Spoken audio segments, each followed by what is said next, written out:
Hey Teal Nation, welcome back to another episode of the Chant Pod presented by Revolution Mortgage. I'm Sam Wiederhaft. Are we feeling good after a big-time win for the football team last Saturday? I know I am. The Chants showed out against South Alabama to begin conference play 1-0. It was a 38-20 win in Mobile, and after that victory, we're talking with QB1. Tad Hudson joins this week's episode after playing a clean game and leading the Chants to a Sun Belt opening victory. Tad rushed for a touchdown and threw for two more, all while committing no turnovers. A really encouraging performance for the Chants, and let's hear Tad's thoughts on it. Here's my conversation with Tad Hudson. Well, the Chant Pod is turning into the Tad Pod this week, presented by Revolution Mortgage. We're talking with QB1 Tad Hudson of the Coastal football team. Tad, appreciate the time coming off a Sun Belt opening win over South Alabama last weekend. Tell me how fun that locker room was. Yes, sir. Thanks for having me out. But it was awesome, man. It was great vibes. Just to get a win and see everybody so happy, and yeah, it was great. It was great. You guys start off Sun Belt play 1-0. Just what do you think went right in that game in Mobile? Yeah, I think it had to do with all of our preparation leading up to the game. All week, we all knew let's get over ECU. We're starting conference. Time to go 1-0. And, you know, in preparation, that's 1-0 every day, 1-0 with every play, 1-0 with class, 1-0 with everything you got to do. So I think all the guys were ready, and we went out there and executed and played pretty good. You've played college football now for 3 years. That was your first road start. Yeah. Just how much more comfortable did you feel going into that game now that you've gotten some more playing time in the system? Yes, sir. I felt really comfortable, especially, you know, I haven't played too much college ball, a couple starts. But I think practice reps is everything. Just getting the reps in practice with all the ones, with the guys, and just having that confidence from practice and being prepared. Yeah. You connected with 7 different receivers, threw for 2 more touchdowns. What's the chemistry like with you in the receiving room right now? Yes, sir. It's definitely getting way better. Definitely getting much better. There's still a lot of things I think in the past game we got to do better. It starts with me. I got to be more accurate. But yeah, we're all pretty close and got some good guys in that room, and so I'm excited to be with them. You ran for 1 more touchdown. Coach Beck, I mean, when you were first running the ball in the early games this year, he was like, I didn't expect to see that out of him. But you can really lay the shoulder down and put a hit on somebody. Where does that fearlessness and just that physicality come from? Yeah, a little bit. I think just, you know, growing up, I played both sides of the ball. Played linebacker when I was a little kid. My dad played linebacker in college at Wofford, and then I just like to go out there and add a little spark to the team. You know, I think when I came in against Charleston Southern, we needed a spark of energy, and you know, I'll do anything for them, anything for the team. So I think it got the boys going, but moving forward, got to be a little smarter. Well, we love sure. watching it. Yeah. I mean, that touchdown against Charleston Southern was right here in that end zone. You actually dented the guy's face mask, which is really hard to believe. Yeah, on the goal line, it's gonna be hard to stop me. I'm not gonna slide or anything short of the goal line or third and short, anything like that. You're going for it. All You're the time. Sick. Yes, sir. I mean, speaking of physicality, the defense has been really, really fun to watch, and did a great job against South Alabama last Saturday. A couple of interceptions, a strip sack for a touchdown. When you're on the sideline and watching the Soul Collectors do their thing, I mean, what's going through your mind? Oh, I love it. It's so fun to watch. You know, every day in practice, if we're going good on good, it's hard with them, man. They're a good squad. They fly around the ball, and they make a lot of plays. They've done a great job, I think, all season. They held ECU, gave us a good chance, and we couldn't do our job. And then obviously last game against South Alabama, you know, won the game for us and shut them boys out for most of the game, and you know, gave us the ability to have short yardage and make some easy plays, put it in the box easily. A great victory to just kind of flush the negativity that was surrounding the program out after ECU, to kind of flush that away and start off a Sun Belt play 1-0. You know, it's the bye week now, and it kind of comes at an inopportune time because you guys play so well. Don't have anybody this weekend. You got ODU coming up in about a week and a half. So what's been the focus right now for the bye week? Yeah, right now just getting everybody's bodies back. You know, little injuries here and there, guys just being banged up because I mean, if you think about it, we've been going since the beginning of fall camp really, and you know, a lot of those guys' bodies are hurting. So get our bodies back, get healthy, get rehabbed, and then this is a time for us as an offense, especially, to go out there and just clean things up, clean the pass game up a little bit, really focus on fundamentals and just being ourselves and getting some extra work in because we're going to need it, and we're going to be ready. for working with first-year offensive coordinator Drew Hollingshead. Just how have you liked working with him so far? Oh, I love it, man. He's a great guy. Him and Coach Malone, they're great guys, and I wouldn't want to be working with anyone else in the country, man. They're so good, and they make it easy on us, have us prepared, and I just love those guys. Yeah. Love them. You did not enter this year as the starting quarterback. You come in the second half of that Charleston Southern game and really provided the spark, and then was the starter for ECU and South Alabama last weekend. What was going through your mind when the coaching staff made that change in the Charleston Southern game in the second half and you became the starting quarterback? Yeah, obviously I was super excited. I got to go in for, I think it was one play against Virginia, and it kind of just, like the whole game, I felt like, man, I'm ready for this. And, I couldn't say the same for every game last year, to be completely honest, but like, I felt like this is my time, and I was ready for it, and I've been prepared. I had a good fall camp, and I just felt like I was ready. And when they put me in for Charleston Southern, I was excited. I saw it as an opportunity, and I went out there and thought I did a good job, but still a lot of things to learn from. So, the ECU game was obviously tough, but that negativity that kind of came out of that game. How did you guys use that as a locker room to just motivate you guys moving forward? Yeah, I mean, obviously there's a lot of negative things being said and going on, but I mean, that's football. That's football. If you're not doing your job, fans aren't going to be happy. No one's going to be happy. It's just a part of it, and we knew that. We understood that. So, I mean, we made it a big deal to say, hey, we don't want to have a losing culture around here. We don't want to do that. And we had a good opportunity against South Alabama with conference play starting to turn things around, and I think we did.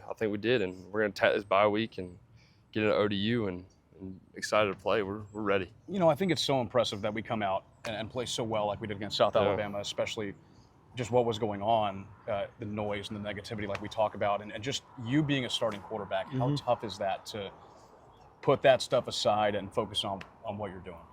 Yeah, I mean, I don't see it as being too tough. I try not to look at social media or anything like that, and just really go off what my parents say and what my coaches and people on the team say, because we're the only ones who really know what's going on and really know why we're losing, why we're not doing things right. And we go back to the drawing board and go back to the meetings and just had to fix things. And I think that's part of the game. It's part of it, but just got to do our jobs and execute. And what were some things that you wanted to address yourself after your first start against ECU and really worked on improving that week going into Mobile? Yeah, I think my biggest thing was I need to take care of the football. We played too good on defense to turn the ball over and give them guys the ball. So just turnovers and protect the ball and get it to my playmakers. I mean, I feel like during the ECU game, we had some drives that we were moving the ball well, and we moved it down the field, and then something either went wrong. It was either a penalty or, a pick on me, but I feel like we learned from it, and we keep getting better. And you cleaned it up. No turnovers against South Alabama. Chant's got a 38-20 win. We're talking with QB1 Tad Hudson on the Chant Pod, presented by Revolution Mortgage. Tad, I interviewed you briefly before the Myrtle Beach Bowl last year, which seems like a lifetime ago. How much have you changed as a person, as a player since last December? Yeah, I think first of all, as a person, I've grown up a little bit.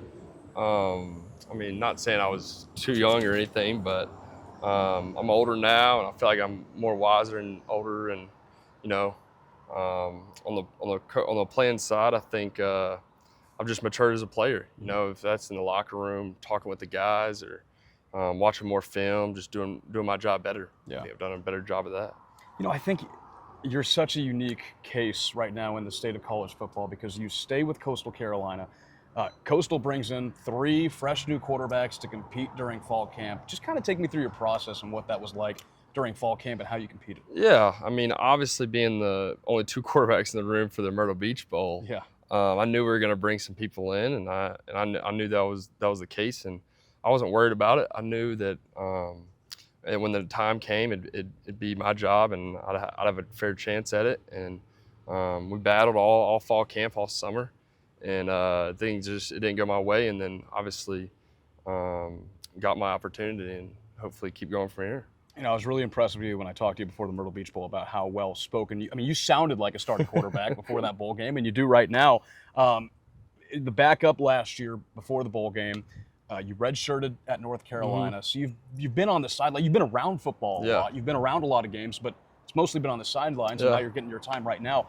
How much did those first couple of years just kind of benefit you to be around the offense and just learn a lot? Yeah, I mean, obviously starting out at North Carolina, got to learn from a lot of guys. Drake May, obviously, great player, and got to see kind of his tendencies of what he. And it's not all just playing, right? It's not all just on the field. It's kind of how he treats people when he's in the facility. If it's some staff working, cleaning the bathrooms, treat everybody with the same respect, and then how he treats his players, how he always gives thanks to his players and praise to his players. Little things like that, man. Just I learned a lot from him at UNC, and then being here last year, just around the guys, learning the offense, learning ball, and then this year, obviously heading into it, I feel like I was learning a little bit in fall camp and learned this offense pretty quick and picked it up, and yeah, here we are. You know, the quarterback position is a position where a lot of your teammates turn to for leadership. And Coach Beck has mentioned to me just how great of a leader you are. So what are some things that you're doing to just try and unite this team as a whole? Oh, man, I try my best. I don't think it's anything I do crazy. I just try to pick them all up, give them all thanks, man. If it's anything from, when we're kicking a field goal or something, dapping everybody up after the play, man, saying good job. And if we're down, just encouraging the guys, trying to pick them up. And then if it's meeting with the receivers, getting them food, or meet with the O-line, or any of that, just trying to be the best teammate I can to them. And I think that goes a long way. We talked about Drew Hollingshead coming in for his first year, and obviously he's a Mike Leach disciple. He brings in the air raid. After that ECU game, Coach Beck kind of mentioned going back to the drawing board and figuring some things out. But in this offensive playbook, now that you're the guy and you've been the guy for the past few games, what are some things that excite you about the way that this offense is set up? Yeah, we struggled against ECU, and even against South Alabama, we didn't throw it exactly how we'd like to. Or I know me and Coach Drew have high expectations, and moving forward, I think the more practice and with this bye week, the more reps we get with the guys and the O-line and just the whole offense as a whole, things are just going to start clicking more, and more opportunities will be there for the pass game, and I'm excited for it. I'm excited. Coach Drew, he works his tail off, and he's always there getting it fixed. So got faith in him and faith in all the guys. So I'm excited. Let's talk game day experience, because there's a lot that goes on around this surf turf. The free concessions, the entrance, which I think is one of the coolest things in college football, with the fireworks and the smoke machines and all that stuff. Just what do you like so much about playing here at Brooks? Man, I love it. There's really nothing like it. I've had my buddies come in town from all different colleges, and they said there's nothing like it, man. Everything from just the sunset to the production. I think the coolest part is all the motorcycles. I'm a big fan of all the motorcycles, man. They're loud, they pump me up. But the fireworks and every little detail. Even though we didn't really get to see it much, but I saw something about a light show or drone show, and that was awesome. And I think free concessions is a great idea. Got a lot of people here. All my buddies wanted to come watch. They heard free food. They were all excited. So I think we're doing a great job, and I'm excited for what's to come. Pre-game, what are you like? Are you kind of more chill? Are you to yourself? Are you trying to get hyped up? What do you like before? I'd say I'm most nervous on the bus ride. I get pretty nervous on the bus ride just coming over. I can't wait to lace them up and get on the field. So right when I get in, I try to get on the field as fast as I can, and then once I'm on the field, I'm just happy, man, excited to play, ready to go. Worry about getting my body ready, getting warmed up, and trying to hype the guys up a little bit. But I'm not the biggest pre-game speech guy. I give him a little speech here and there, but man, I'm more excited to play. I'm pumped up. I don't know how you can't be nervous for being on the bus, because my first time on the bus was the Virginia game, and you're on that thing, and it's everyone's looking at you. Fans are all tailgating like you're an alien. Everyone's like, what's going on here? It's intimidating sometimes. I think I don't think it's such a bad thing to be nervous, because I think if you're an athlete and you don't get nervous for a game, something's a little wrong there. But man, just being on the bus, I don't know. It's just that feeling of you're about to play and you're just ready to get out there. And I feel like sometimes you're just trapped on that bus and you just want to get out and lace them up. Yeah, So, yeah. So. And he wants to go dent some face masks. Yeah, man. Heck yeah. Tad, I'll close it out with talking about the next game at ODU in a week and a half. Yeah. So not this Saturday, but next Saturday. Get the bye week to kind of recover a little bit this week. Yes, sir. But just how much momentum did that win against South Alabama and kind of getting this locker room fired up? Yeah. How much momentum do you guys have coming into ODU? Oh, a ton, man. We got a ton. Obviously beating South Alabama gave us a lot of momentum, and going into this bye week, I think it should just fire us up more, that we got more time to practice and get ready for them. And they look good. They're a physical, fast team, and I'm ready to play them. I'm excited. Yeah. Well, Tad, we appreciate the time. We'll see Yes, you sir. back on this turf October 11th. Yeah, we got a little ULM. while, man. We got a little while, but I'm be fun. excited. Yes, sir. Tad, appreciate it. Yes, sir. Thanks for having me. Yes, sir. Appreciate it. Thanks again to Tad for stopping by on the bye week. Coastal football is back in action on October 4th at Old Dominion at 6 p.m. from Virginia. Around Coastal Athletics, we'll start with the Sockers. The men's team welcomes in nationally ranked Kentucky on Sunday at 7 p.m. at the CCU Soccer Complex. The women's team is also at home on Friday against ULM at 7. Volleyball is on the road for a pair of matches against Marshall in Huntington, West Virginia on Friday at 6 and Saturday at 1. Women's golf has a tournament coming up next week at the Tot Hill Farm Invitational on Monday and Tuesday from Asheboro, North Carolina.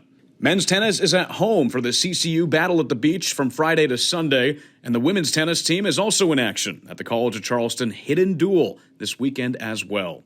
And special shout out to Adam Groves with cross country. He won the Chanticleer Challenge Men's 8K for his second win in as many races this year.